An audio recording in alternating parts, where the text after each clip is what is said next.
Ah, décidément, ces notes de saxophone sont incroyables, elles mettent de bonne humeur. Bonjour à toutes et tous, vous êtes sur First Print, votre podcast comics préféré, et je suis Arnaud Kikou, ici présent pour vous enjailler avec un nouveau numéro du format Super Friends. Super Friends, c'est votre émission qui permet d'aller à la rencontre des personnes qui font vivre la culture comics et la pop culture en France par leur travail, par leur passion, par tout un petit peu. Voilà, on a des profils très différents qui viennent tous les mois dans l'émission, et aujourd'hui, on est très très content d'avoir avec nous monsieur Aurélien Vives. Bonjour. Bonjour.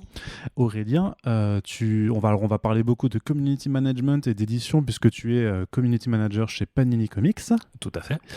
Et je vais d'abord te poser une question plus généraliste. Aurélien, qui es-tu? Présente-toi en quelques mots et explique-moi ton rapport aux comics. Quand est-ce que tu as découvert la bande dessinée américaine? Est-ce que c'était quand tu avais 5 ans ou sur le tard pendant tes études? Alors non, alors, tu dis bande dessinée américaine, du coup je l'ai découvert sans doute très tôt, genre vers 5 ans ou des trucs comme ça avec Picsou et compagnie, mais à l'époque je savais pas que c'était de la bande dessinée américaine. Non, en fait mon rapport avec les comics, on va dire, tel qu'on les envisage le plus couramment, c'est vers 9-10 ans, quelque chose comme ça. C'était avec un numéro de Strange, parce que je vais dire Strange parce que je suis vieux et que voilà. Tu fais partie de cette vieille génération, c'est effectivement. Ça qui disait Strange. Et avec les Vengeurs, du coup, en couverture. Et en fait, je pense que le truc qui m'a chopé à l'époque, c'était le fait que c'était on voyait, c'était l'arc des Avengers quand ils vont affronter les dieux de l'Olympe. Et du coup, il y avait les dieux olympiens aussi en couverture. Et vu que j'étais un gros geek, fan de mythologie. Ouais, de tout ce qui est mythologie, j'étais là, c'est quoi, etc. Et du coup, j'ai commencé avec ça. Et après, j'ai plus vraiment lâché. Alors si, j'ai lâché un petit peu à un moment à l'adolescence, voilà. Et au moment du film X-Men, j'ai replongé pour cette fois-ci ne plus lâcher du tout. J'ai commencé à aller sur les forums de comics. C'est la merde, quoi. Les forums de comics, c'est vrai que ça on connaît plus trop. Enfin, il y en a encore, il y a Buzz Comics notamment qui existe encore. C'était quoi cette époque alors? Parce que moi, je vais te le dire, j'ai pas connu ça, donc explique-nous. Eh bien, c'était les forums de discussion. C'était l'endroit où on se réunissait sur le net pour parler de passion. Et principalement à l'époque, c'était le forum de Panini Comics où voilà, j'ai rencontré pas mal de monde, des gens avec qui je suis encore parfois en contact. Le modérateur de l'époque, c'était Jérémy Manès, qui du coup, qui est traducteur. Tout à fait. Entre autres. Et qui est celui, du coup, ça fait une transition. C'est celui qui m'a en fait après proposé de passer des tests pour rentrer chez Panini, en fait. C'est via en fait du coup les forums que j'ai plongé là-dedans. Parce que c'est-à-dire que pendant que tu traînais sur ces forums, les comics c'était pour toi qu'une passion, que c'était de la lecture, mais tu n'avais pas forcément vocation à en faire alors, pas du tout. Ta carrière. Tu faisais quoi alors? J'étais prof de maths. Ok. Donc absolument rien à voir. On peut difficilement faire plus éloigné, je pense. Bon, moi j'ai fait microbiologie moléculaire. Ah ouais, c'est vrai, c'est bien aussi. On est bien dans ce genre de gap de sciences dures pour passer vers les comics. Voilà. Et du coup, c'était vraiment juste l'aspect passion. Je passais beaucoup de temps sur les forums. Beaucoup trop de temps. Tu passais trop de temps et du coup tes équations, tes problèmes de maths, tu faisais des trucs avec des super-héros Marvel dedans. Mais j'en ai fait. Spider-Man a 3 bottes de toile. Non, un des problèmes que j'avais fait, je me rappelle un problème sur les suites en première qui était lié à des tirs de turbo laser de Star Wars. J'avais même mis une photo, etc. Puis de temps en temps, je leur faisais des petits dessins de Tortue Ninja ou de super-héros dans la marge. Eh bien, j'espère que, en tout cas, ces élèves ont été marqués et qu'ils font un beau parcours de pop culture aujourd'hui, parce qu'ils ont eu le meilleur prof de maths du monde. Mais justement, alors on te fait une proposition donc pour rentrer chez Panini. Pour quel poste? C'était pourquoi? C'était pour faire le courrier des lecteurs, donc d'une certaine manière aussi le community management. L'avant community management. Voilà. Ouais. Au début, je m'occupais du coup à la fois un peu de ce qui restait du forum. J'ai aussi fait du coup un peu la page Facebook par alternance quand Jérémy prenait des vacances. Et du coup, la page courrier dans Spider-Man, puis petit à petit des éditos ici et là, et voilà. Mais justement, tu faisais le courrier des lecteurs. Alors, qu'est-ce qu'ils écrivaient, les lecteurs, et comment? Et après, j'imagine que tu devais leur répondre aussi. Ouais. Alors, en fait, c'était... Honnêtement, vu que c'était en 2012, cet aspect-là, que ce soit courrier, en fait surtout mail, voilà, commençait déjà à devenir un petit peu compliqué. C'est-à-dire qu'il fallait que je fasse souvent des rappels pour avoir suffisamment de matière. matos, pour remplir le courrier des lecteurs plus ou moins mensuellement. Donc voilà, c'est peut-être quelque chose qui s'est un peu perdu avec les réseaux sociaux. Donc c'est vrai que au bout de un an ou deux, je crois, on a fini par arrêter les courriers des lecteurs dans les revues parce que justement ça manquait un peu. Il n'y avait plus. Bah, après, alors je sais pas si tu l'avais testé ou pas, mais c'est quelque chose que tu peux faire en post de Facebook. Maintenant, c'est dire on va faire un post spécial, voilà, courrier des lecteurs, posez vos questions, dites vos avis. Bon, faut que les gens puissent les écrire et en fait, s'ils les postent en commentaire, c'est un peu public, alors peut-être que certains ont des trucs un peu plus personnels à raconter. Ouais, c'est ça. On était peut-être un peu dans l'entre-deux à un moment où il n'y avait plus trop l'usage du mail pour envoyer un mail comme ça, et à côté de ça, pas trop l'usage du réseau social pour servir de caisse de résonance. Donc voilà.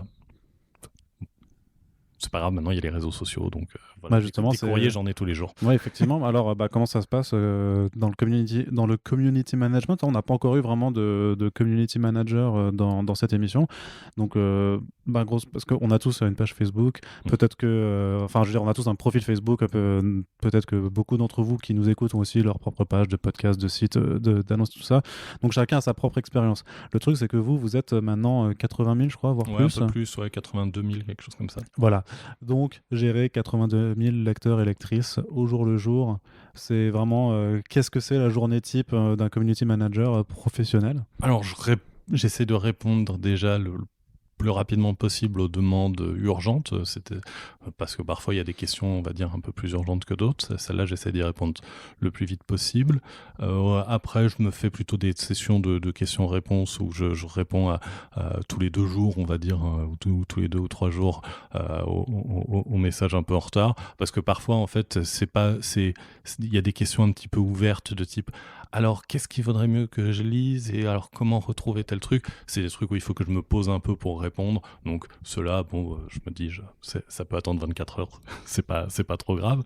Et sinon, c'est créer du contenu tous les jours pour la page. Alors, il y a on va dire des rendez-vous qui sont quasi quotidiens ou hebdomadaires, que ce soit passer les couvertures des albums à venir, les news, les choses comme ça. Puis après, il y a réagir aussi à l'actu.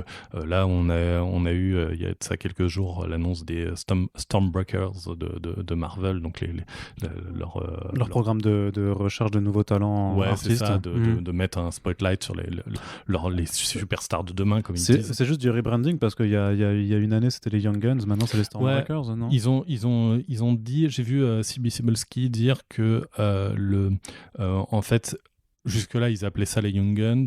Maintenant, ils allaient appeler ça les Stormbreakers. Ouais, donc, mais il y avait aussi l'idée, là, maintenant, ils ont un logo.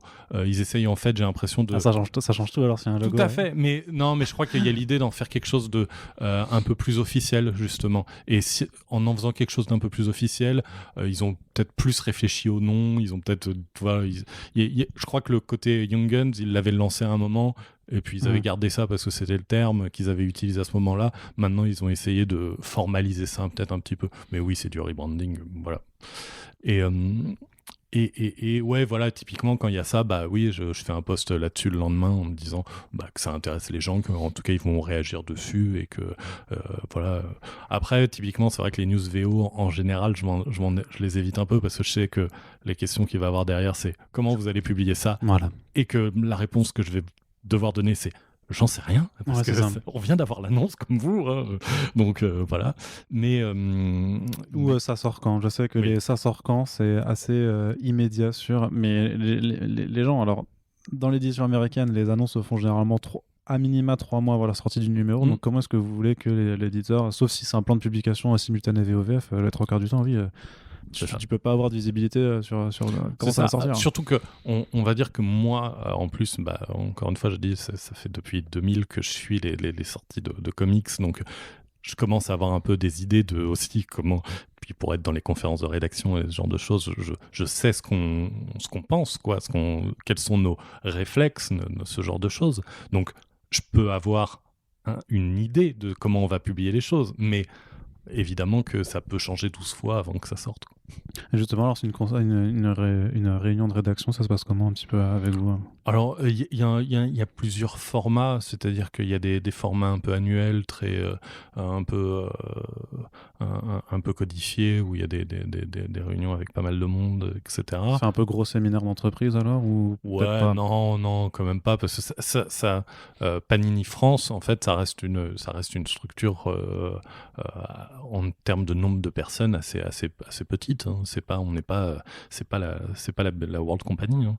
Et, euh, et sinon, en fait, les conférences de rédaction, c'est surtout des échanges de mails, en fait. Ça va être beaucoup de réflexions comme ça, voilà, où on échange des idées, on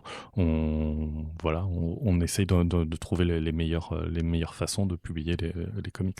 C'est quoi ton application, toi, par rapport à l'éditorial maintenant? Ce que donc tu fais la gestion avec la communauté, avec les lecteurs, Mm. on va y revenir un petit peu après, mais quand tu parles de planification des news, des programmes, justement, donc ça veut dire que tu as quand même un relationnel avec aussi la partie plus édito, Ah, parce que tu te contentes pas juste de publier, je veux dire, des choses qu'on t'envoie et toi tu les publies. Je pense que tu non, prends part non. aussi à ça, hein. Pour le coup, j'ai une vraie liberté de planification des news et de ce genre de choses. Je fais en fonction de ce que je sens être le mieux aussi pour avoir des réactions et des choses comme ça. C'est-à-dire que je sais que si je fais une annonce que de titres plus confidentiels, moins solides, je vais avoir moins de réactions, donc il vaut mieux que je les mélange à des titres plus forts, sachant on sort beaucoup de choses par mois. On va dire, je consolidifie mes news en mettant des titres forts et moins forts en même temps, histoire d'avoir le maximum de réactions à chaque fois. Donc, typiquement, ça, c'est moi vraiment qui vais décider. Pareil, en fait, ça c'est un peu créé via les réactions que j'ai vues avec les fans, mais le fait d'avoir un planning de news sur les intégrales qui est pas vraiment le même que sur les autres, c'est-à-dire de faire des espèces d'articles où je remets un peu toutes les news des intégrales en même temps, etc. Je le traite pas de la même manière parce qu'en fait, c'est quasiment un autre public que celui du Marvel quotidien, on va dire. C'est-à-dire c'est un public comme Plus toi. âgé. Ouais, je veux Ouais, dire. plus âgé, Ah, plus... je Non, vais essayer de bah... te vanner en disant comme toi. Tu vois. Non, mais c'est- non, je vais pas le prendre mal, connard. Je crois que c'est la première insulte qu'on a dans First Print. Voilà. Bravo Aurélien. Yes. Mais elle est pour moi, donc ça va. C'est juste toi qui me respectes pas. Mais qu'est-ce que je veux dire? Non, mais je veux dire la génération notamment, des gens qui, à mon inverse, n'ont pas connu Strange et n'ont pas grandi avec. Ouais, moi, je dirais presque une génération justement un peu plus vieille que moi. Regard noir en ta direction. Mais voilà, ouais, qui en fait, je remarque que ouais, tout le public comics, en fait, c'est vrai pour tout le public comics, hein. Il n'y a pas un public comics, justement. Il y a des publics qui sont très différents les uns des autres. Et il y a un public qui est fan d'intégrale, typiquement, qui est fan de oldies. C'est vrai que c'est... alors je te coupe vite fait, Ouais, mais c'est vrai que c'est un format qui est intéressant vraiment dans cette compilation par année de publication, d'avoir tous les numéros sortis pendant 1 ou 2 années. Donc, ouais. Alors là, maintenant, on se rapproche un petit peu plus des Masterworks sur pas mal de points, mais c'est vrai que ouais, il y a ce côté avoir beaucoup de séries. Complétiste de ouf. Ouais, non, mais c'est ça. En fait, on s'est rendu compte aussi que même des séries un peu plus mineures, il y avait un public pour. Donc voilà, au fur et à mesure, on rajoute des intégrales, on augmente ça. Et c'est vrai que vu on a augmenté le nombre d'intégrales qu'on fait qu'on fait par an, c'est vrai que vu que c'est un public qui va être potentiellement un peu moins connecté en plus qu'un public plus jeune, le fait d'avoir un article avec toutes les infos qui sont récapitulées, j'ai vu que ça avait beaucoup de bons retours à ce niveau-là. Donc c'est vrai que typiquement ça, par exemple, j'ai changé mon fusil d'épaule par rapport aux autres news parce que j'ai vu que ça cliquait bien. Voilà. Donc tu as un public pour les intégrales, tu as un public alors quoi pour les soft covers, j'imagine, et tu as un public qui est plus déjà axé sur la librairie. Est-ce que tu arrives à définir un petit peu des cercles? Plus ou moins. Après, c'est vraiment ultra granulaire, je dirais. Je crois qu'on on a des fans de Deluxe, par exemple, qui vont acheter aucun autre format que celui-là. On a des gens qui ont envie de lire le maximum de Marvel pour le prix minimum, donc ils vont être plutôt en train de regarder le softcover ou des formats bon marché. Il y a un public qui va vouloir justement ne s'intéresser que aux oldies. Il y a un public qui va vouloir ne s'intéresser qu'à ce qui est purement inédit. Donc peu importe le format, mais ce qui les intéresse, c'est l'inédit. Etc., etc. Donc, il y a des publics qui s'intéressent aux héros plus, justement, de la nouvelle génération. On a une multitude de publics, en fait. D'accord, et là tu fais un peu enfin, c'est marrant parce que tu faisais quand même vachement une distinction en termes de consommation de format de publication et pas forcément en termes d'air ou de personnages. Bah, un peu à la fin, justement, je Mhm. dis, ou même avec justement les intégrales, c'est pour parler d'un public qui est intéressé à des choses un peu plus anciennes. Et même quand je parle de l'inédit, j'ai l'impression que ça recouvre un public quand même qui s'intéresse justement à Marvel depuis longtemps. Le public qui s'intéresse à tout ce qui est inédit, c'est en général un public qui est là depuis un moment, un lecteur qui suit par exemple depuis Strange et qui va acheter plus ou moins tout ce qui sort, mais qu'il ne veut pas de doublons dans sa bibliothèque. C'est bon, ces histoires, il les a déjà lues. Lui, ce qui l'intéresse, c'est d'avoir des nouvelles histoires. Peu importe qu'elles datent des années 60 ou des années 2020, lui, ce qui lui importe, c'est des nouvelles histoires. Et voilà. Et là, typiquement, je crois que c'est un lectorat qui est quand même un peu plus âgé et aussi un peu plus bourgeois, parce que en général, pour pouvoir s'intéresser à tout un pan de la pop culture comme ça, bah oui, ça finit par chiffrer un peu. Concernant justement ce que vous publiez, vous faites des choix, notamment par rapport à l'inédit et ce qui sort donc dans votre collection 100% Marvel. Vous choisissez vraiment tout ce qui arrive ou il y a aussi des indications qui vous sont données par Marvel? Et j'ai vraiment un exemple en tête, tu vois, c'est par rapport aux X-Men. Le fait que la période entre la fin de Uncanny X-Men, la dernière série, et le House of X de Jonathan Hickman, bah, il y a ce qui s'appelait le Age of X-Men, qui pour l'instant n'a pas été publié. Non, je sais que c'est plutôt un choix de notre part. Ça, c'est aussi une volonté de publier House of X plus vite, quoi. Il y avait aussi cette idée-là. Le fait est que Age of X-Men, malgré les qualités réelles qui existaient sur certaines séries, parce que y a entre autres celle de Léa Williams qui était très bien dans le lot, ça restait quand même une espèce de parenthèse un peu à côté.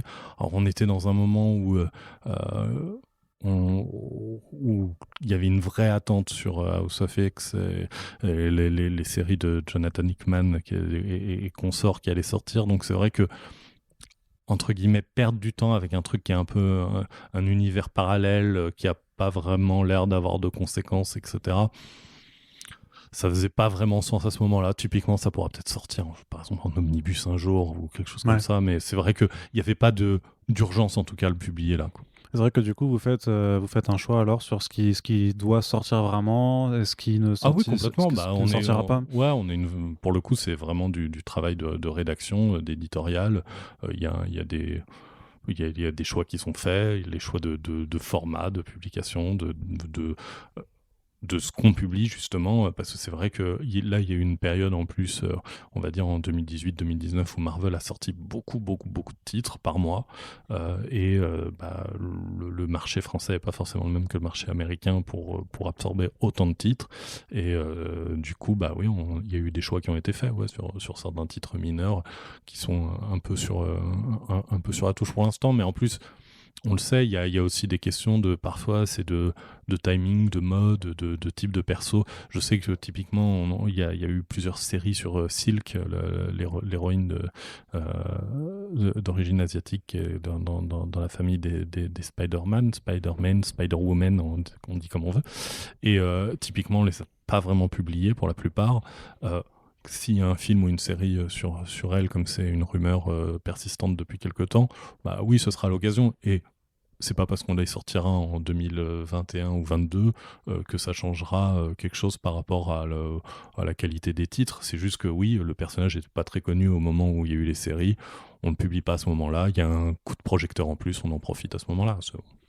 Ouais, c'est une façon de fonctionner où, comme par exemple à la concurrence, où les Swamp Thing sont sortis au moment où la série était arrivée parce qu'il fallait un petit peu Ouais, d'exposition. c'est ça, c'est le jeu, hein, on le sait, quand on parle de séries ou de films, on parle de dizaines, centaines de milliers de personnes qui vont avoir connaissance de ces personnages ou s'y intéresser.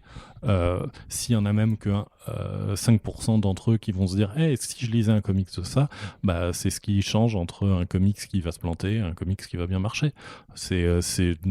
Voilà, on va pas on va pas être avoir des pudeurs de gazelle là-dessus et dire ah mon Dieu, oui, on utilise le marketing des séries et des films pour aider les comics.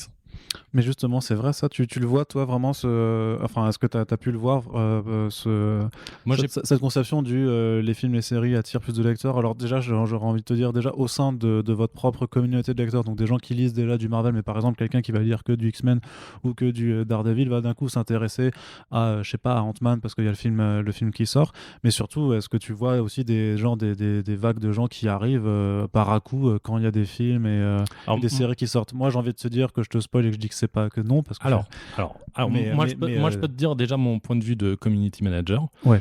Je le vois. Oui, toi, tu l'œil omniscient sur ce parterre de 80 000 personnes. C'est ça, non, mais je vois que quand il y a un film qui sort, les gens sont là, j'ai envie de lire ça, et des têtes que je connais pas forcément, parce qu'au bout du compte, il y a on va dire les clients réguliers de la page. Les super fans avec le diamant, là. Ouais, ou même ceux qui n'ont pas le diamant, mais qui postent suffisamment souvent pour que j'ai capté leur nom. Hein. Voilà, au bout d'un moment, je les retiens pas par cœur, mais je reconnais leur. Ouais. Voilà. Et sans parler d'eux, justement, je vois des nouvelles personnes arriver dire est-ce que vous avez du. Je sais que dans peu de temps, je vais avoir du est-ce que vous avez du Miss Hulk, est-ce que vous avez du Miss Marvel, etc. Avec les séries qui se profilent. Je sais que c'est quelque chose qui va arriver de manière plus régulière. Voilà.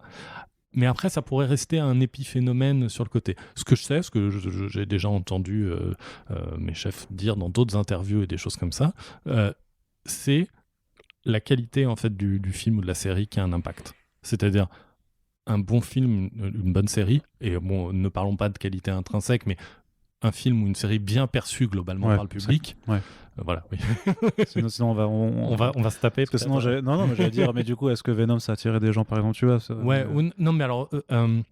On revient sur Venom et Deadpool, tiens, par exemple, juste après, mais disons, les Gardiens de la Galaxie. Quand il y a les Gardiens de la Galaxie qui sort, le film, il est bien perçu, qu'on l'aime ou qu'on l'aime pas, moi je l'adore, mais voilà, mais qu'on l'aime ou qu'on l'aime pas, il est bien perçu par le public, donc ça se traduit par plus de ventes sur les comics Gardiens de la Galaxie.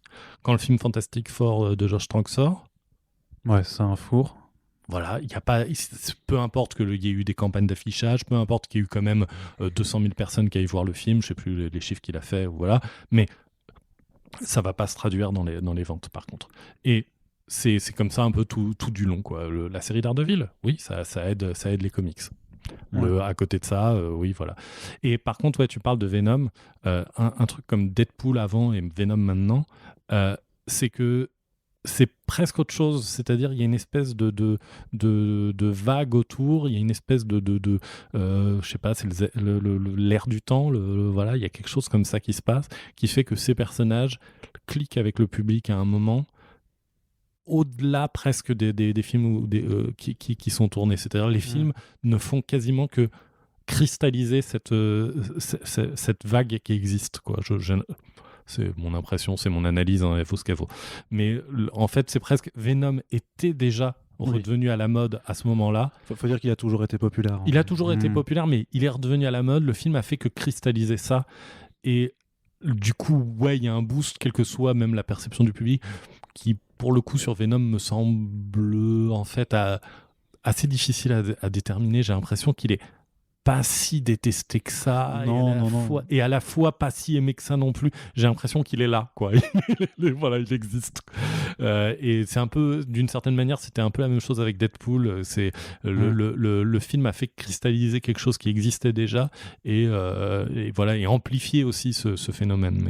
Mais au final, si ça s'écharpe sur les films, c'est plutôt bon signe pour vous, parce que de toute façon, ça va créer de la discussion sur ces personnages, et ça va de toute façon entraîner des discussions sur les comics, puisque Pour me prendre comme exemple des détracteurs de Venom, le premier argument c'est par rapport aux comics, ils ont fait n'importe quoi. Donc on y vient forcément, et puis après les gens vont se dire ah bon, mais il y a des comics, mais alors il fallait. Ouais, on en parlait en off juste avant le début. De toute façon, c'est toujours bien qu'il y ait de la discussion autour des comics.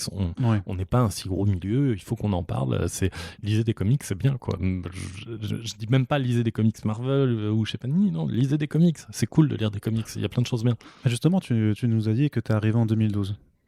Et chez Panini, ouais. Voilà, donc là ça va faire bientôt 10 ans, on est en 2020.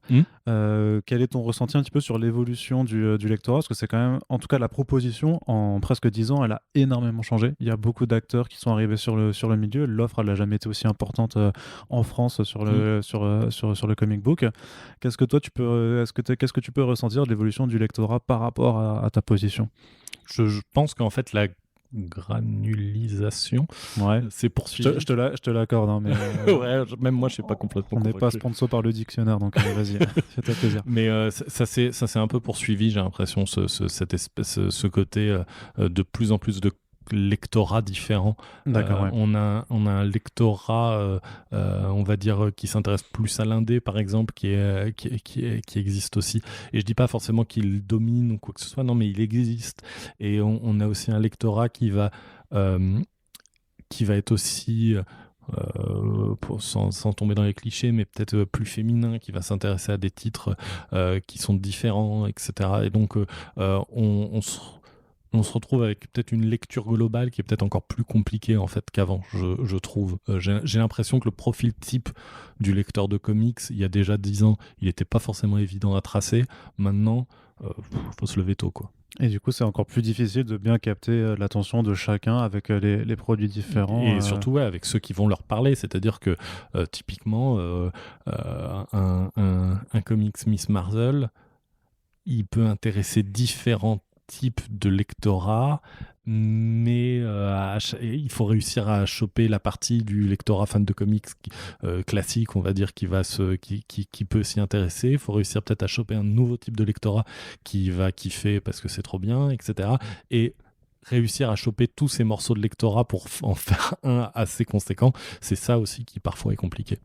Et forcément, de toute façon, il y a aussi une question de budget forcément dans le portefeuille de chaque lecteur, mais est-ce que tu n'as pas l'impression qu'il y a aussi peut-être moins de curiosité quand tu fais partie, on va dire, c'est pas bien de mettre des cases, mais par exemple qu'une partie d'un lectorat, je te prends l'exemple de Unstoppable Wasp ou de Miss Marvel, qu'il y a une partie du lectorat qui définitivement va se fermer à ce type de publication, comme on va dire que ceux qui veulent lire que des trucs plus, on va dire, modernes, plus féminins, vont se fermer à, je sais pas, à du Thor ou à du Venom. Ouais, tout à fait. Dans les deux cas, je pense que c'est vrai. Après, le problème, c'est que dans le cas de La Guêpe ou Squirrel Girl, c'est le problème, c'est que il faut réussir à trouver le lectorat qui ne s'intéresse pas aux comics de manière spontanée et qui va pouvoir lire ça. Et alors que le lectorat qui lit Thor, il s'intéresse déjà à Thor, donc il est déjà là. Donc c'est pas forcément grave. Alors il y a des gens qui pourraient kiffer Thor et qui ne le lisent pas, mais c'est pas trop grave d'un point de vue économique, éditorial, que ce lectorat ne le voit pas passer, parce que il y a un lectorat qui s'y intéresse déjà. Alors que c'est vrai que oui, la Guêpe ou Squirrel Girl, oui, ça a plus alors que c'est des titres que personnellement j'adore, j'ai défendu. Squirrel Girl en VF, c'est parce que j'ai saoulé la rédaction H24 pendant des mois, hein. Mais ça s'est planté. Ça s'est planté parce que le public qui pourrait s'intéresser à ça, il n'est pas allé dans le rayon comics.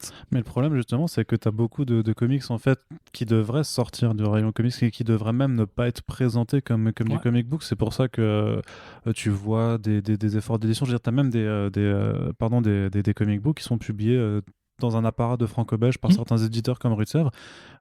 Tu l'as vu avec la sélection des dernières des Eisner Awards, que le bouquin Sur la route de Tilly Walden est présenté vraiment dans un truc, tu te dis pas merde, c'est une bande dessinée américaine. Tout à fait. Et Square Girl, par contre, l'album que vous aviez fait était avec les dos noirs comme tous les autres Panini de cette même collection. Est-ce que du coup il n'y a pas une erreur qui est faite à ce niveau-là?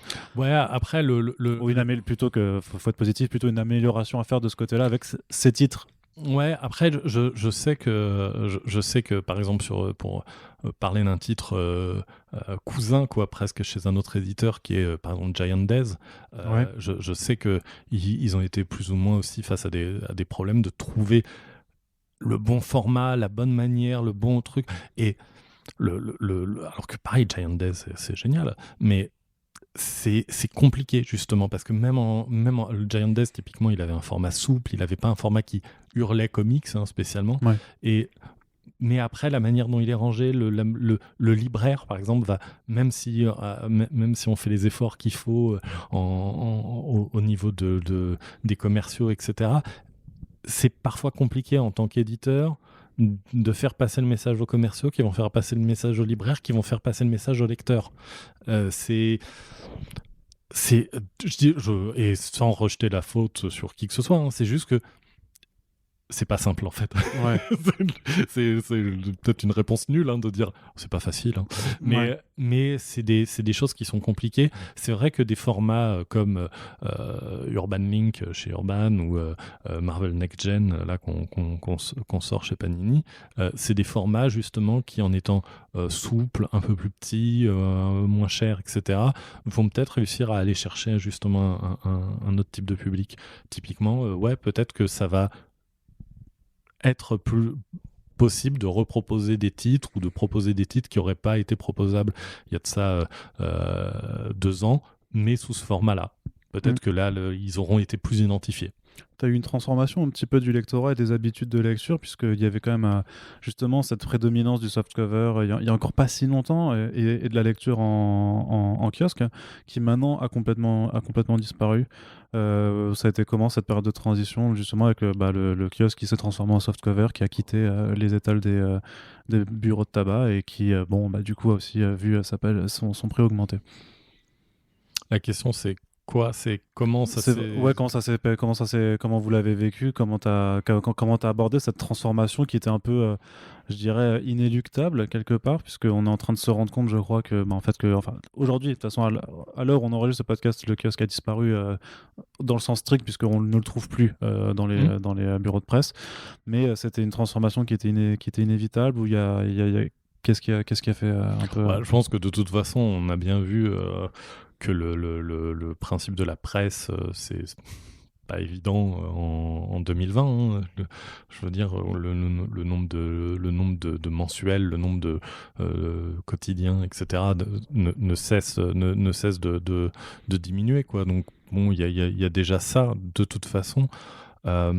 Après, il y a une crise française aussi avec ce qui se passe autour de Prestalis, ce genre de choses qui fait que ça s'amplifie d'autant plus dans certains domaines.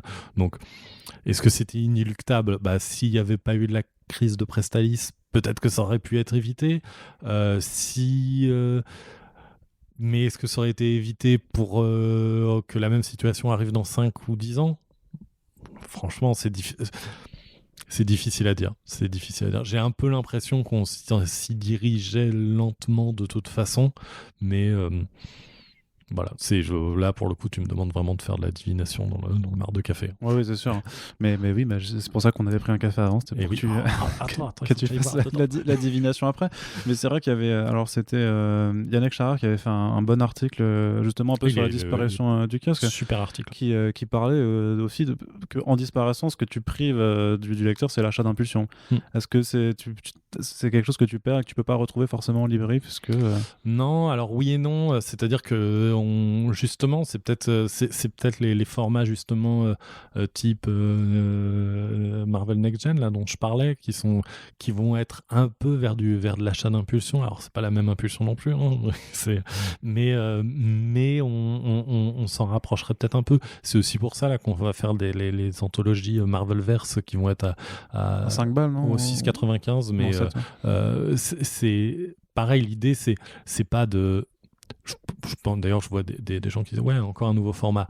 Oui, mais en fait, si vous vous plaignez de ça, c'est que il est pas pour vous en fait à la base. Ces trucs-là, ils sont pas pour le lecteur qui a déjà tout, qui suit les softcovers, qui a les intégrales et tout ça. Bien sûr, il est pour justement pour celui qui passe dans la librairie, qui a vu la série WandaVision et qui se dit tiens, un truc à 7 balles que je vais pouvoir, où il y a des comics, je vais pouvoir découvrir les personnages et il va pouvoir le prendre.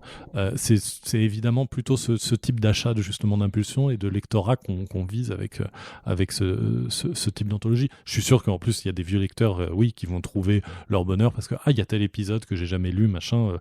Justement, ceux qui recherchent l'inédit et tout ça, ils y trouveront peut-être un peu aussi leur kiff comme ça sur un truc précis, mais c'est vrai que c'est pas forcément le lectorat, le vieux lectorat de comics ou celui qui connaît les codes qu'on cherche avec ça. Là, est-ce qu'à force de lire des BD d'un même éditeur, on ne devient pas un petit peu conservateur et si on voit les choses s'ouvrir à d'autres, alors on a l'impression qu'on se perd à soi. C'est le gatekeeping, quoi. C'est le côté, on se dit, j'étais fan avant. Qui sont ces nouveaux lecteurs qui osent se dire fan alors que moi je suis fan depuis 20 ans.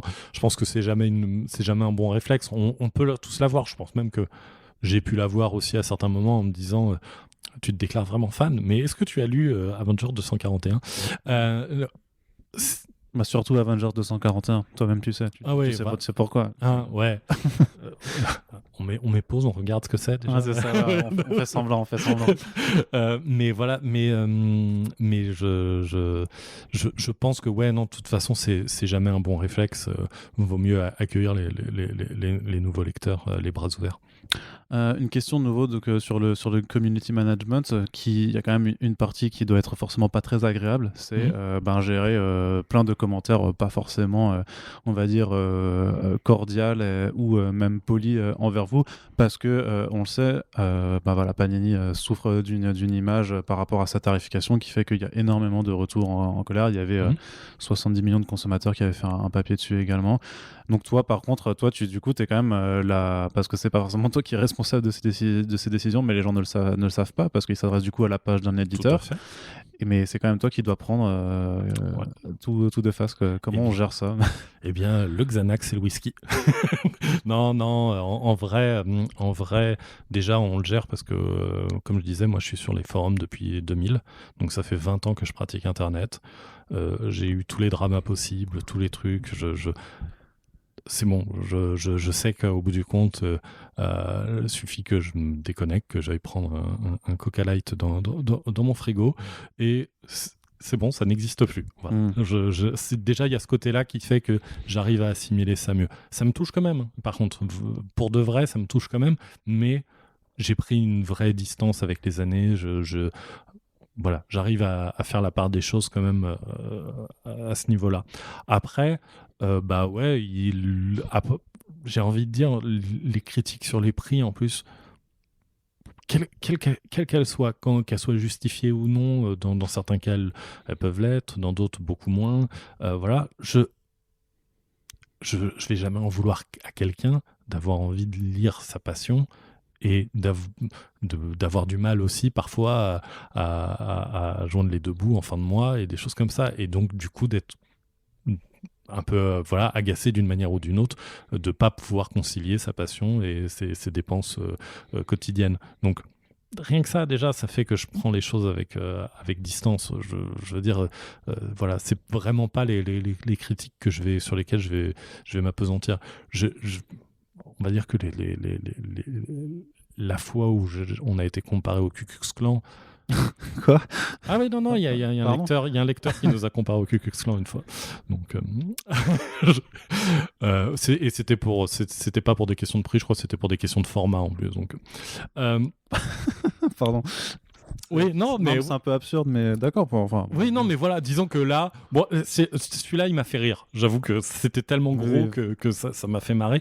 Mais disons que ce genre de choses, par contre, c'est vrai que on est en train de parler de comics, les gars. C'est bon, on se calme. Je comprends la passion, je l'ai aussi, je suis un énorme lecteur aussi, voilà. Mais au bout du compte, on parle de comics. On se calme. On se calme. Si le format vous convient pas, j'en suis désolé. Mais on se calme. Ouais, c'est ça. Voilà. Mais bon, c'est après, c'est un peu la règle du jeu.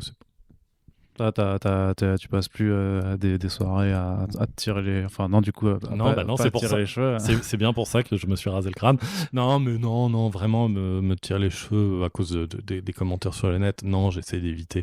Après, c'est vrai que j'essaie aussi de les remonter le plus justement possible. Évidemment, le commentaire annuel qui dit franchement, pourquoi vous faites pas une intégrale de Spider-Girl de Falco? Bon, je ne le remonte pas forcément directement à la rédaction. Par contre, oui, quand il y a des commentaires réguliers qui vont demander une intégrale, je ne sais pas moi, Ghost Rider, oui, je les remonte régulièrement jusqu'au moment où, oui, ça va se faire en février, quoi. Et si c'est des commentaires qui vous disent ouais, mais remettez les softcovers en kiosque, faites ci, faites ça, baissez les prix, machin. Je remonte ça, on va dire, un peu en paquet, mais de toute façon, déjà, la page est lue, hein, de toute façon, par d'autres personnes que moi. Hein. Je suis pas le seul à les lire. Donc les commentaires qui sont très réguliers comme ça, de toute façon, je veux dire, les têtes pensantes sont au courant. Hein. Ouais. Et d'un autre côté, un truc comme revenir au kiosque ou des choses comme ça, on n'a pas pris la décision en se disant on quitte le kiosque, ça va faire plaisir à tout le monde. Voilà, non, on sait très bien que pour plein de raisons, il y a plein de lecteurs qui vont pas être satisfaits de ce choix. Mais évidemment que quand on le fait, c'est aussi parce qu'on est dans une situation où c'est un peu un saut qu'on est obligé de faire à ce moment-là. Ça a entraîné des départs du lectorat. Honnêtement, c'est pas du tout pour esquiver ou quoi que ce soit. J'ai pas de chiffres, directs. Je sais juste que a priori ça a pas trop bougé. Non, en tout cas, il y a pas eu un truc massif ou quelque chose comme ça. Comment tu gères aussi les autres réactions qui sont plus liées peut-être à des problématiques plus sociétales, j'ai envie de dire, parce que Marvel est pris à partie quand même sur notamment aux États-Unis encore peut-être plus par tout ce qui est on va dire conservatisme et en fait comment le dire de façon plus polie, parce que forcément j'ai aussi un parti pris là-dedans et je sais que tu es à peu près du même avis que moi, donc disons qu'il y a une partie du lectorat qui est réfractaire à certains changements qui occurrent sur des personnages et que généralement c'est toujours les mêmes thématiques de changement de couleur de peau, de sexe ou de mettre en avant des personnages issus de minorités ethniques, sexuelles, religieuses, tout ça. Donc grosso modo qu'on reproche à Marvel de faire ce qu'ils font depuis la création, puisque voilà même Spider-Man à l'époque c'était pour refléter le quotidien des jeunes qui galéraient à payer leur loyer. Marvel a toujours voulu représenter en fait le monde derrière la fenêtre, quoi. Mais de plus en plus ces dernières années on voit que Marvel en tant que tel est vraiment critiqué pour ses décisions. Est-ce que c'est quelque chose qui se retrouve aussi en France? Eh bien oui, c'est formidable, nous avons les mêmes en France. Voilà. Et donc, je fais ce que je peux, hein. C'est-à-dire que... Mais c'est parce que là, tu t'attaques quand même, parce qu'en tant que... Alors, je suis désolé, je te coupe, hein, mais tu as quand même, en tant que community manager aussi, une distinction à faire aussi entre ton poste et tes propres convictions et tes propres idées. Alors je vais être assez franc. Et ce qui doit être aussi les autres... C'est très chiant. Ouais. C'est très chiant parce que, honnêtement, quand je vois des gens clairement racistes, parce que franchement, il y en a parfois... C'est difficile de tourner la chose autrement. C'est difficile justement de rester corporate, de représenter la marque, etc. Je fais ce qu'il faut. Je fais ce qu'il faut parce que c'est mon boulot pour le coup, mais c'est pas forcément facile. Voilà. Après, par contre, c'est vrai que j'hésite pas non plus à répondre d'une certaine manière, parce que aussi, je pense qu'il y a des histoires de valeurs qui sont développées et par Marvel, justement, quand même. Après, oui, c'est une entreprise mondiale, oui, etc. Mais je pense que ça ne les empêche pas d'avoir quand même un angle, voilà. Et aussi par nous, je sais qu'en plus, pour le coup, à la rédaction, qu'elle soit française ou italienne, on est tous un peu sur la même ligne à ce niveau-là. Hein. Après, on n'est pas sur une ligne politique, machin, etc. Mais on se retrouve dans des valeurs comme ça d'ouverture et de partage. Disons que si tu étais vraiment membre du Ku Klux Klan, ce serait un peu compliqué de bosser pour une boîte comme Marvel. Oui, voilà, c'est-à-dire que oui, c'est pas ouf. C'est ça. Il y a encore une fois, vraiment, là, je pense, ça va être dans l'anecdotique, mais quand on fait l'annonce, là, je partage l'annonce du casting de l'actrice pour Miss Marvel. Je me retrouve derrière avec certains commentaires un petit peu hallucinants, surtout quand, encore une fois, on parle du casting d'une actrice pour un personnage qui a été créé comme ça, etc. Donc on est vraiment pas dans quelque chose de polémique en plus, mais il y a quand même quelques personnes qui décident de sortir du bois à ce moment-là. Et dont une personne qui est en train de dire ah oui, les X-Men c'était mieux avant quand c'était pas politique. Mais ça c'est bon, j'ai envie de dire il faut une certaine. Mais celui-là, il est ouf. Ça tombe bien parce que c'est parce qu'il y a. Alors, soit c'est déjà publié, soit c'est en train d'être publié sur First Print, mais on fait un omnibus spécial comics et politique avec un numéro un peu sur l'historique, et particulièrement avec les X-Men qui sont, je sais pas, enfin, la métaphore la plus littérale du racisme et de la différence de l'autre. Comment tu veux dire ouais, c'était mieux quand Claremont le dit. Je veux dire, il laisse même pas ses BD parler pour lui. C'est-à-dire, quand il fait l'intro de certains Masterworks aux US, il dit clairement les X-Men sont une métaphore de la diversité, de la société et telle qu'elle est représentée, etc. C'est là pour refléter aussi la diversité des lecteurs. Si vous ne le percevez pas comme ça, dégagez. Donc il y a vraiment un truc de... Je ne sais pas comment un lectorat qui a été biberonné aux X-Men, qui dit les X-Men c'est vachement bien, et qui enchaîne en disant, surtout à l'époque où c'était pas politique, la fameuse époque. Vraiment, il y a un côté. C'est vrai que là, je vais répondre en disant, j'ai du mal à comprendre ce que t'as perçu de la lecture. Je vais pas plus loin parce que justement, encore une fois, je reste. Parce que là, c'est là où tu as la barrière, par contre, entre ce que toi tu le ressens et forcément. Voilà. Bon, tu le ressens forcément.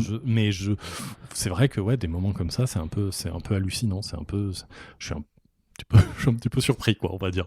Mais ouais, non, c'est vrai que bah oui, je peux pas trop laisser ce que je pense vraiment dans ces moments-là transparaître parce que c'est pas mon job, tout simplement. Là, il y a un côté, il faut faire son travail quand même. Du côté de l'indé, ça se passe comment avec Panini? C'est comment vous choisissez vos titres? Que tu peux un peu m'expliquer? Parce que donc bon, il y a The Boys qui profite pour le coup vraiment. Vous avez complètement été submergé par les demandes, ça a même créé des problèmes de stock en fait, parce que vous avez dû réimprimer les bouquins l'année dernière. Et pour les autres titres, que ce soit les créations un peu qui viennent directement d'Italie comme un Omen Omen, ou là on a vu que vous avez acquis les droits pour certains titres TKO, comme Sarah de Garcenis et Sentiente de Jeff Lemire. Donc comment vous gérez cette gamme? Parce que et la deuxième question, c'est aussi comment on fait vivre aussi ces produits indés. Il y a aussi le Die de Stéphane Yance et Kieron Gillen dont on a parlé dans un Back Issues d'ailleurs et qu'on avait bien aimé. Voilà, la question, c'est comment vous arrivez aussi à les faire vivre, à les accompagner avec l'énorme production de Marvel que vous sortez aussi chaque mois. Ouais, bah je pense qu'en fait pour le coup ça bénéficie un peu, c'est-à-dire que justement le fait que les gens, il y a 82 000 personnes sur la page, donc quand on fait l'annonce de l'arrivée de Die ou de Sentiente etc. ou des choses qui arriveront en 2021. C'est vrai que c'est des trucs qui bénéficient justement de l'audience de Marvel, quoi. Donc à ce niveau-là, je pense que c'est vrai que il y a un côté un peu synergie, quoi. En plus, bon, c'est hyper poreux comme milieu, donc c'est vrai que quand on parle de Sarah de Garcenis et Steve Epting, c'est des noms que les lecteurs de Marvel connaissent. Ouais. Pareil pour Sentiente, Jeff Lemire, bon bah ils ont lu du Jeff Lemire. Jeff Lemire, par contre, là, c'est Lemire ? Non, c'est Lemire. Hein. C'est ça, la vraie prononciation officielle ? Oui. Eh bien, Lemire, donc très bien. Voilà. C'est bizarre. Non, mais on va pas se battre là-dessus. Ah non, je me bats pas. Non, c'est vraiment, je suis surpris. Mais bon, L'émir, donc, très bien. Et ben, on en apprend tous les jours. Au début, je disais Sarah Pichelli. First Print. Ouais, non, Pichelli. Ouais, voilà, mais tu t'es pas planté aussi la première fois? Bah non, moi je suis italien. Ah oui, non, mais tout de suite, tu triches. Tu triches. Oui. Tomasini. Oui, voilà, oui, j'aurais dû me savoir. Tomasini. Avec le pire accent du monde. Bref, tout ça pour dire que Jeff Lemire, donc, il est connu des lecteurs de Marvel. Stéphane Yance et Kieron Gillen, pour Die, oui, c'est des noms qu'ils connaissent aussi, donc voilà, etc., etc. Est-ce qu'en travaillant à Panini, ça va être une de mes dernières questions un petit peu dans ce podcast, est-ce qu'en bossant pour Panini, tu te permets d'être critique sur les décisions éditoriales de Marvel, et aussi dans quelle mesure ça vous touche vous, parce que quand Marvel fait notamment des events à blind, ça vous oblige à publier des events à blind. Quand Marvel fait des relaunchs à foison, vous êtes aussi dans des problématiques de merde, comment on fait pour relauncher. Je pense notamment à cette période de 2015 à 2017, on a eu trois relaunchs chez Marvel qui a dû vous pousser à aussi multiplier les numérotations et changer les collections. Alors en fait, je vais rebondir sur les différents trucs, je vais essayer de rien oublier. Vas-y. Le côté déjà, est-ce que je peux être critique des décisions de Marvel? Alors je vais dire, ça m'empêche pas de l'être au niveau sentimental, intellectuel, etc. Après, oui, sur les réseaux, j'évite de me focaliser là-dessus, tout simplement parce que je pense que de toute façon, une règle un petit peu d'or, c'est d'essayer de se focaliser plus sur les trucs qu'on kiffe et qu'on a envie de faire partager plus que sur les trucs négatifs. Donc voilà. Il y a certains titres même chez Marvel actuellement que je n'aime pas du tout, mais je vais éviter d'en parler. Je vais préférer parler de ceux que j'aime. Je parle en personnel. Ensuite, les décisions de Marvel, tu parles par exemple des events. Typiquement, moi en fait, j'ai plutôt un avis positif global sur les events. Encore une fois, je les aime pas tous, voilà. Mais j'ai ce truc de bien les kiffer d'une manière générale. J'aime bien ça. J'aime bien.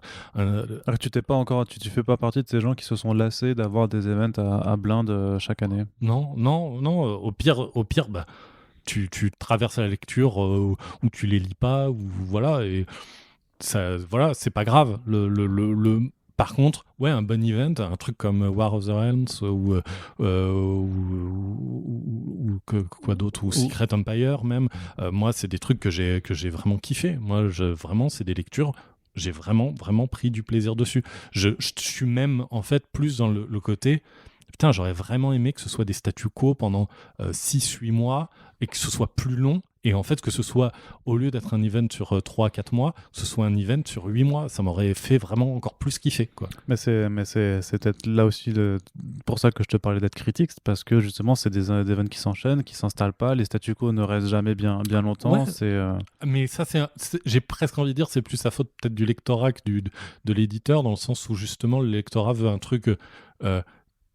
qui dure pas trop longtemps, parce que si ça dure trop longtemps, après, on se lasse, etc. et tout ça. Donc, ils essayent de trouver le meilleur truc. On sait aussi qu'il y a eu des moments dans l'histoire de Marvel, il y a de ça quelques années, là plus récemment, où ils ont essayé de ne pas faire d'event. Ouais, mais ça a débouché sur Fear Itself et là sur Empire. Et dans un cas comme dans l'autre, c'était des events qui ont été un petit peu précipité parce que en fait justement les lecteurs ont beau dire on veut pas d'event, quand il n'y a pas les events pour soutenir l'ensemble des séries, le lectorat regarde un peu ailleurs. Ouais, mais je sais pas, parce que justement je me serais dit que il l'avait fait, Marvel avait annoncé plus d'events pendant 18 mois au moins, et en fait non, au bout de 3 mois il y en avait de nouveau. Non, il n'y en avait pas. Faut quand même attendre. C'était des trucs plus resserrés. Franchement, déjà même un truc comme Avengers No Surrender, c'était quand même ce qui s'apparentait à de l'event, même si c'était pas aussi gargantuesque qu'un Empire. Ouais, mais en fait il n'y a pas de tie-in, il n'y a pas de truc comme ça. C'est encore heureux. oui, mais l'event pour moi il y a quand même parce qu'on peut parler aussi de la surproduction qu'entraînent ces events par rapport au marché global, et c'est toujours pareil. Oui, alors si tu kiffes tu lis pas, ça y a pas de problème, mais le fait est que quand un éditeur propose 80 singles par mois, l'étagère du libraire du comic shop, elle est pas extensible à volonté, et c'est quand même de la place qui est prise au détriment de titres plus indés, plus confidentiels, et qui méritent aussi d'être lus. Et à la fois, quand ils font 85 titres par mois, ça permet de donner de la chance et de la visibilité à des auteurs nouveaux et plus jeunes et plus dans la diversité, et aussi des personnages plus divers, etc. Donc il y a pourtant aux États-Unis, j'ai envie de dire que ces titres-là dont tu parles, c'est pas ceux qui vont se vendre en vitrine des comic shops, justement, parce qu'il y a quand même un gros problème d'attraction de ces nouveaux publics. Tout à fait, mais on voit ce qui se passe actuellement chez DC principalement, et un peu chez Marvel. Ils ont mis quand même 3 ans à annoncer leur premier graphic novel jeunesse, alors que DC en faisait depuis. Ouais, non, mais je parle pas de cette partie-là, je parle de la partie la plus négative, le fait que là, avec la rétraction, le marché qui devient plus petit. Ouais. On va utiliser des mots faciles. Oui, c'est ça. Parce qu'on n'est pas bon du tout. T'es prof de maths, pas de français. Donc exactement, voilà. Et moi, je suis biologiste, donc je te parle qu'en formule organique. Et d'ailleurs, on vous a tout traduit, alors que depuis le début, on ne parle que en mathématiques. C'est ça. Mais ouais, en tout cas, avec le marché qui devient plus petit, le fait est que DC a l'air d'annoncer de faire plus que du Batman, entre guillemets. On peut le reprocher aussi, effectivement. Et qu'à côté de ça, Marvel, en diminuant son nombre de titres, commence par diminuer sur les titres qui vont être sur des personnages ou écrits par des auteurs venus de la diversité. Et du coup, dans un cas comme dans l'autre, ce qui souffre, justement, c'est d'une certaine manière quand même la variété. Alors, ça va laisser peut-être un peu plus de place aux indés, mais dans un marché qui s'est rétracté, est-ce que c'est vraiment de la vraie place ou est-ce que c'est juste voilà, une situation de toute façon un peu critique pour tout le monde? C'est quelque chose qui va du coup se retrouver chez vous aussi. Vous allez, techniquement, Panini va devoir diminuer son volume de publication d'ici l'année prochaine, alors vous l'anticipez un petit peu, vous regardez, j'imagine que vous... Non, je crois que... vous avez, je te coupe, Ouais, vous avez, parce que je suis comme ça, j'adore couper. Mais vous avez... Tu devrais te faire de la politique. Ouais, c'est ça. Ouais, c'est ça, ouais, quand même. J'attends d'avoir 77 ans et d'avoir une perruque pour le faire. Mais non, parce que je te respecte quand même, tu vois, je te dis pas... pas de politique dans ce podcast, on a dit, s'il vous plaît, pas de référence. Qu'est-ce que je voulais dire? Oui, que vous avez quand même dû suivre avec attention, pour pas dire avec anxiété, la situation se développer sur le marché américain, et notamment ce qui se passe du côté de Marvel, puisque ça va forcément vous retomber dessus. Alors, je vais répondre du coup à tes 3 questions. Yes, fais ça. 3 en 1. La première, c'est est-ce que ça va se répercuter sur notre production? Moi, de ce que je vois du planning 2021, pas trop. De ce que j'ai eu comme retour, en fait, vite fait de la rédaction, mais même de ce que je vois des libraires ici et là, j'ai pas l'impression, en fait, que il y ait eu un gros impact sur les ventes en 2020 à partir du moment où les libraires étaient de nouveau ouverts. J'ai l'impression que le lectorat est plutôt au rendez-vous, en fait. Et alors après, pour ce qui se passe aux États-Unis, oui, évidemment, on a suivi ce qui se passait du côté de Marvel au jour le jour, on va dire. Et d'un autre côté, ce qui se passe du côté de Marvel, c'est qu'à la fois, il y a eu ce côté, ils ont un peu coupé certains titres, et à la fois, on voit que c'est vraiment plus une question de rééchelonnage des titres comme Valkyrie ou Black Cat qui avaient disparu des rayons, soit sont déjà revenus, soit sont supposés revenir dans quelques temps. Une mini-série qui était censée sortir du Empire, The Union, là elle va sortir. Ouais. Celle-là, c'est vraiment, je trouve, le côté complètement interchangeable de leur concept, c'est-à-dire en fait, on s'en branle, quoi. C'est pour un event ou c'est pour un autre, vas-y, on fait intervenir qui. Je trouve ça un peu. Alors en fait, paresseux. Ouais, mais après, ce que je pense, j'ai pas lu le titre, donc. Non, pas encore, mais c'est juste sur le fait qu'en fait, ils ont vraiment rien changé dans. Alors déjà, on sait pas ce qu'ils ont changé ou pas. Je pense qu'au niveau de la production, peut-être que le numéro 1 était déjà plus ou moins fait, mais les numéros 2. Mais ils vont juste, tu sais, se prendre les cases, ils vont remplacer les cris, les scrolls dans le background par les knuls, quoi, tu vois, c'est. En fait, c'est une, pour ce que je comprends, c'est une mini-série en fait qui parle de la gestion des super-héros de Grande-Bretagne, d'une invasion venue de l'espace. Coup de bol, bon. Coup de bol, il y en a en 2 ans, il y en a eu 4. Donc, voilà, c'est ça. Donc tu peux changer l'invasion. Après, peut-être que justement, en plus, il y a quand même des changements qui sont faits dans les numéros suivants. Mais moi, ce que je supposais, c'est qu'en plus, le premier numéro doit s'intéresser genre au personnage et se terminer avec l'invasion qui arrive. Donc tu dois avoir 3 cases à changer et rouler jeunesse, quoi. Et pour peu que ce soit le seul numéro qui était fini, tu peux changer la suite sans trop de problèmes. Mais typiquement, c'était plus pour dire que de toute façon, les titres qui étaient coupés, interrompus, arrêtés semblent revenir à un rythme différent. Il y a l'air d'avoir moins de surproduction, mais peut-être un peu plus étalé en tout cas. Donc c'est vrai que Marvel a l'air de gérer la chose de manière un petit peu moins abrupte que DC à ce niveau-là. Pas pour cracher sur DC ou cocasse, c'est juste pour parler de la situation américaine. Et donc, est-ce que vraiment on va avoir de toute façon moins de matos, en tout cas sur les séries en plus qu'on publie, parce que encore une fois on faisait du choix, on publiait pas tout. Pour l'instant, il semble que non, on est plutôt dans une situation stable, on va dire. Et par rapport au film, parce que vous avez quand même eu c'est la merde. Vous avez eu une belle galère avec les New Mutants, puisque vous avez dû reporter à chaque fois les publications. On abordait ça dans le podcast plus en amont, mais voilà, de profiter d'une exposition par les adaptations pour sortir des bouquins. Avec les Nouveaux Mutants, ça a été un calvaire à gérer, puisque c'est à chaque fois décalé, et que par exemple l'anthologie Nous sommes les Nouveaux Mutants, elle a mis 2 ans aussi à sortir au final, ou presque. Et là, on va dire que la malédiction Les Nouveaux Mutants via la Covid est en fait en train de toucher tous les autres films.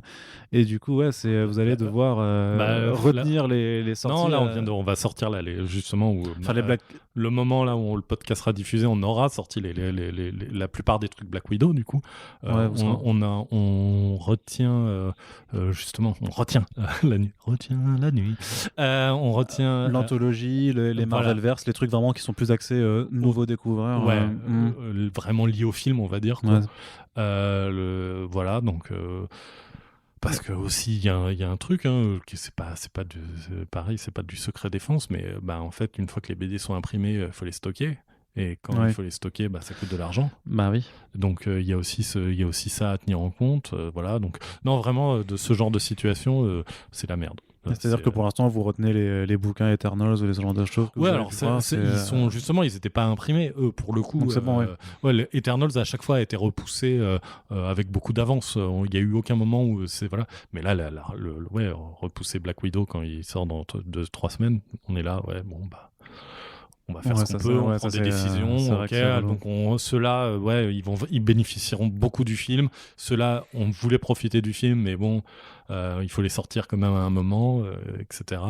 Voilà, il y a des choses comme ça. Après, on fait au mieux, de toute façon, c'est toujours ça. Mais il y a même un truc là où que je viens d'y penser, parce que au pire, si ces bouquins qui sortent quand même en novembre peuvent profiter du film, il faut quand même compter sur le fait qu'il n'y ait pas non plus trop de retours, parce que le système, en général, c'est que alors je sais pas comment Panini gère la chose, mais on sait que dans ce système, les retours, il y a une partie qui part au pilon, parce qu'en fait, ça coûte moins cher de détruire les bouquins plutôt que de les stocker. Est-ce que là, il n'y a pas moyen plutôt d'essayer de se dire quand même, on va les stocker pour les reproposer C'est pas mon poste, donc j'en sais rien de genre de trucs, mais je pense que oui, il y a peut-être des idées comme ça aussi. De toute façon, on est dans une situation particulière, donc les décisions qui vont être prises vont être particulières. C'est ça aussi. C'est ce qui se passe là aussi sur Winter Soldier and Falcon. Ouais. On sort, pareil, une partie des trucs qu'on avait prévu de sortir en même temps que la série, parce que pareil, on peut pas retenir le truc. On essaye par contre d'anticiper certaines sorties de WandaVision qui a l'air, au niveau de la date, d'être un peu plus tôt que prévu, donc pareil, on les anticipe un petit peu. Voilà, on essaie de faire au mieux par rapport au bordel ambiant. Ouais. Et c'est pas trop dur sur la partie community management quand vous devez faire les annonces de retard, ils sont compréhensifs les lecteurs globalement c'est vrai que c'est un peu le bordel en ce moment, donc il y a beaucoup plus de reports, de décalages, de choses comme ça qu'habituellement. Globalement, les lecteurs sont compréhensifs. Après, il y en a toujours qui, pareil, vont avoir des réactions un peu disproportionnées. C'est pas grave. C'est pas grave. Ok, c'est pas grave. On espère quand même que le bordel ne va pas non plus se prolonger trop longtemps. Aurélien, il y a quand même un truc que tu vas faire qui n'est pas en rapport avec le community management ou avec Panini, mais quand même avec les comics. Ouais. Voilà, donc on enregistre cette émission, on est début octobre, mais comme vous savez, chez First Print, parfois on anticipe. Alors on fait pas de l'anticipation, mais on anticipe l'enregistrement des podcasts. J'ai envie de te demander, est-ce que tu peux nous parler de ce nouveau projet sur lequel tu vas débarquer, ou même qui aura peut-être déjà commencé à l'heure de mise en ligne de ce podcast? Eh bien oui, je vais te faire de la concurrence. Alors du coup, ça tombe bien parce que j'ai une pelle dans mon appartement, et du coup c'est la dernière fois que vous entendez Aurélien Vives. Non, je vais participer à une web radio qui s'appelle We Art Radio, et où je vais obtenir une émission du coup qui va parler de comics, voilà, sur une base hebdomadaire. Et est-ce que tu veux venir du coup en tant qu'invité? Je veux bien venir. Je viendrai avec ma pelle, saccager le matos et ne plus avoir de concurrents. Voilà, et du coup on va parler toutes les semaines d'un comics, et puis on fera aussi sans doute une émission une fois par mois pour parler d'adaptation de comics. Du coup, celle-là, ce sera pas avant 2022. Non, mais voilà, après, le but, c'est comme je te disais, c'est sympa de plus on est nombreux à parler de comics et de choses comme ça, mieux c'est. Donc moi je parlerai avec mes invités de comics qu'ils aiment. Donc ça pourra être des trucs publiés chez Panini, mais aussi des trucs publié chez d'autres concurrents qui sont moins bons que Panini. C'est ça, voilà, on en C'est ça le oublie pas problème. voilà. C'est ça le problème de la double casquette. C'est ça. Donc ça, c'était vraiment le Aurélien Corporate qui vient de balancer ça. En tout cas, merci. On suivra ça avec attention. On mettra les petits partages quand vous lancerez, puisque effectivement, je suis d'accord avec toi. Plus on parle de comics, mieux c'est. Et du coup, on va conclure ce Super Friends sur ces notes positives de partage et d'amour de la bande dessinée américaine. Et de bienveillance et de gentillesse. Voilà, puisque nous ne sommes qu'amour. D'ailleurs, vous ne le voyez pas, mais on se fait un câlin en ce moment même, malgré les restrictions sanitaires. C'est n'importe quoi. Bref, merci à toutes et tous de nous avoir écoutés pour ce nouveau numéro de Super Friends. Comme d'habitude, les retours sont attendus. Si vous avez aimé l'émission, dites-le nous. Si vous ne l'avez pas aimé, dites-le nous aussi. Voilà. Mais vous l'avez aimé, bien entendu, c'est Super Friends. On kiffe de ouf. Vous pouvez nous partager sur les réseaux sociaux, sur toutes les plateformes. Vous pouvez mettre des commentaires, des notes, des petites étoiles. Envoyez-nous de l'amour et du soutien, puisque nous en avons besoin et qu'en plus de votre côté, c'est gratuit. Ça vous prend que quelques secondes. Et s'il vous reste un peu des sous pour soutenir notre podcast, pérenniser l'émission et continuer d'avoir autant de podcasts toutes les semaines, n'oubliez pas que nous sommes sur Tipeee et que nous prenons toute marque de soutien possible. Merci beaucoup et à très bientôt sur les belles ondes de First Print. Salut! Salut!